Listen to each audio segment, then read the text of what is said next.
Assalamualaikum warahmatullahi wabarakatuh. Alhamdulillahirabbil alamin wa bihi nasta'in wa ala umuri dunya waddin wassalatu wassalamu ala asrofil anbiya'i wal mursalin sayyidina wa maulana Muhammadin wa ala alihi washabbihi ajmain amma ba'du. Pertama-tama kita panjatkan puji syukur atas kehadirat Allah Subhanahu wa taala sehingga kita masih diberikan kesehatan sampai hari ini. Kedua kalinya, sholawat serta salam kita haturkan kepada junjungan kita Nabi Agung Nabi Muhammad Sallallahu Alaihi Wasallam yang kita tunggu-tunggu syafaatnya di yaumil kiamah. Amin Allahumma amin. Sebelumnya, izinkan saya untuk memperkenalkan diri. Saya Arni Dwi Yuni Astuti dengan NIM 2103096069. Saya dari kelas PGMI 3B. Di sini, saya akan membawakan pembahasan yang bertema konsep metode penelitian kualitatif dalam pendidikan Islam, guna untuk memenuhi UAS mata kuliah metodologi penelitian kualitatif yang diampu oleh Bapak Dosen Ubaidillah Ahmad Tamam. Saya akan menjelaskan terlebih dahulu pengertian metode penelitian kualitatif. Metode penelitian kualitatif adalah pengujian yang ditonjolkan dalam sebuah proses. Teori dalam penelitian ini hanya menjadi acuan untuk pengantar dan judulnya juga dapat diubah. Dalam penelitian ini mengacu bagaimana seseorang mendeskripsikan penelitian di lapangan dengan suatu metode. Mengapa dalam metode penelitian kualitatif ini teori hanya sebagai acuan? Ya, karena teori tersebut membantu menganalisis di akhir riset dan unsur data dan analisis yang disesuaikan dengan teori tersebut. Selanjutnya, saya akan menjelaskan mengenai pendidikan Islam menurut Kiai Haji Hasyim Asy'ari. Pendidikan menurut Kiai Hasyim Asy'ari adalah pendidikan manusia akan sadar dengan sendirinya serta mengetahui hakikat manusia diciptakan oleh Tuhan. Maka harapannya dengan pendidikan manusia mengetahui tugas dan tanggung jawabnya sebagai khalifah di muka bumi ini. Sebagai sumber pokok pedoman pendidikan Islam bagi umat manusia, Al-Quran mengandung dan membawakan nilai-nilai yang membudayakan manusia. Pola dasar pendidikan Islam yang mengandung tata nilai Islam merupakan fondasi struktural pendidikan Islam. Ia melahirkan asas strategi dasar dan sistem pendidikan yang mendukung, menjiwai, memberi corak, dan bentuk proses pendidikan Islam yang berlangsung dalam berbagai model kelembagaan pendidikan yang berkembang sejak 14 abad yang lampau sampai sekarang.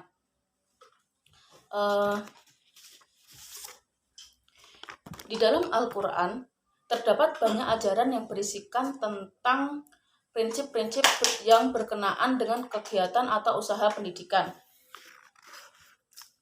Sebagai contoh, dapat dibaca kisah Luqman yang mengajari anaknya dalam surat Al-Luqman ayat 12-19.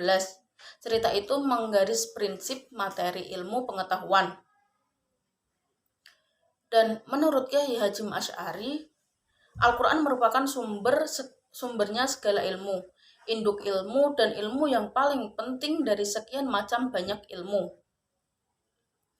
Kiai Hasyim Asy'ari menerangkan tentang tujuan pendidikan Islam sesuai dengan isi kitab dia yang diterjemahkan oleh M. Tolut, yaitu tujuan akhir ilmu adalah mengamalkannya, karena amal merupakan buah dari ilmu.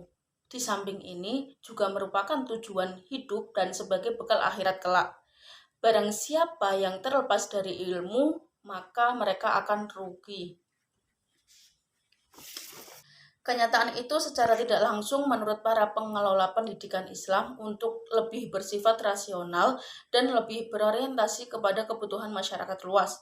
Apalagi pada zaman sekarang ini menjadi mainstream pemikiran pendidikan adalah mempersiapkan sumber daya manusia di masa mendatang dan bukan semata-mata sebagai alat untuk membangun pengaruh politik atau sebagai alat dakwah dalam arti sempit. Jika persepsi tersebut yang diacu,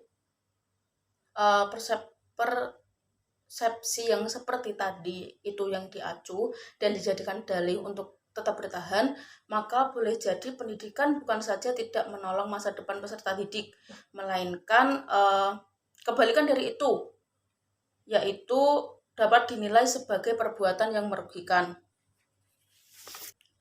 Dalam pendidikan Islam, pendidik adalah orang yang bertanggung jawab terhadap perkembangan anak didik. Dengan itu, pendidik mengupayakan perkembangan seluruh potensi anak didik, baik potensi afektif, potensi kognitif, dan potensi psikomotorik. Pendidik juga berarti orang dewasa yang bertanggung jawab memberi pertolongan pada anak didik dalam perkembangan jasmani dan rohaninya, agar mencapai tingkat kedewasaan, mampu berdiri sendiri dan memenuhi tingkat kedewasaannya yang memenuhi tugasnya sebagai hamba Allah Subhanahu wa Ta'ala, mampu menjadi makhluk sosial dan individu yang mandiri pula. Dalam meningkatkan mutu pendidikan pastinya diikuti dengan meningkatkan kualitas siswa. Maka dari itu Kiai Hasyim Asy'ari menciptakan tahap-tahap atau proses yang bisa kita anut untuk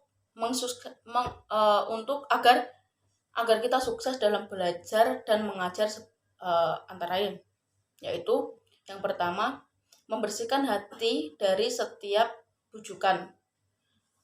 Yang kedua, memperbaiki niat dalam menuntut ilmu, yakni bertujuan kepada zat Allah Subhanahu wa Ta'ala, mengamalkannya, melestarikan syariat, menerangi hati, menghias batin, dan mendekatkan diri kepada Allah Subhanahu wa Ta'ala. Yang ketiga yaitu semangat, antusias, dan sungguh-sungguh dalam mencari ilmu. Yang keempat yaitu qanaah atau menerima dalam hal makanan dan pakaian sesuai kemampuan. Yang selanjutnya, yang kelima yaitu membagi waktu siang dan malam serta memanfaatkan waktu luang. Yang keenam, mengurangi makan dan minum. Yang ketujuh yaitu berusaha menjaga diri dengan sifat warok dan hati-hati dalam segala sikap dan perbuatan. Yang kedelapan yaitu mengurangi makanan yang menyebabkan lemah pikiran dan lemah panca indera seperti apel yang masih masam, kacang, dan minum cuka. Yang kesembilan yaitu mengurangi tidur selama tidak ada darurat. Yang kesepuluh yaitu menjauhi atau mengurangi pergaulan, karena mengurangi pergaulan itu salah satu hal yang penting yang harus dikerjakan oleh peserta didik, apalagi bergaul dengan lain jenis, lebih-lebih bila hanya untuk bermain-main saja. Nah, sudah pahamkan tentang pengertian penelitian kualitatif dan pendidikan Islam?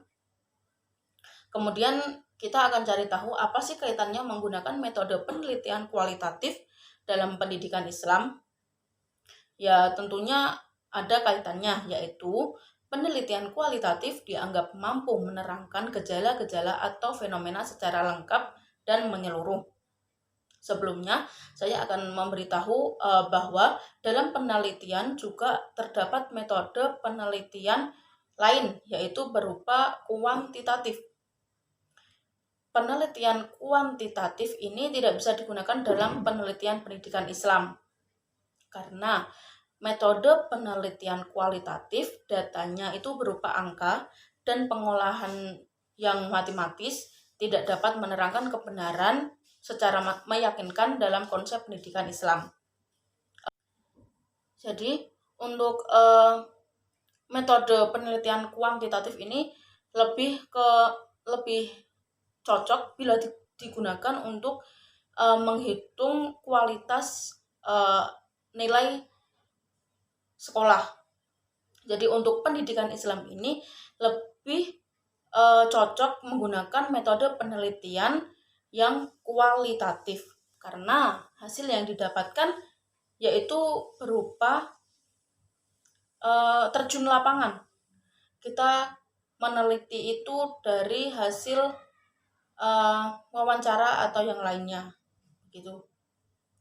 Bukan dari hitungan angka. dan yang lainnya yang bersifat sains atau matematis. Cukup sekian penjabaran dari saya. Kurang lebihnya mohon maaf. Bila ada tutur kata yang kurang berkenan, mohon dimaafkan. Akhirul kalam, wassalamualaikum warahmatullahi wabarakatuh.